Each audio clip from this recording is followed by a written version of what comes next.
Arnold here, co-founder, Pat Trading Partners, along with Bob Iacchino. So we put out last week a video on gold. Breaking out, we put up the levels. This is what happened since that time. Came back, this is picture perfect. Came back into the bottom of the rotation zone.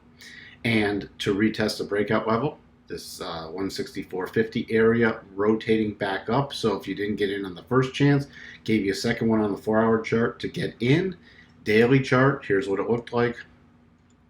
Breakout, nice 3-bar pullback into the daily rotation zone. So you had to pull back into the 4-hour and the daily rotation zone, now rotating up strongly.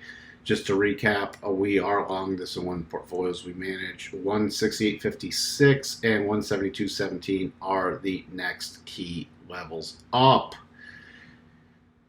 That's what we have for you on gold, and we'll talk to everyone soon. Bye for now.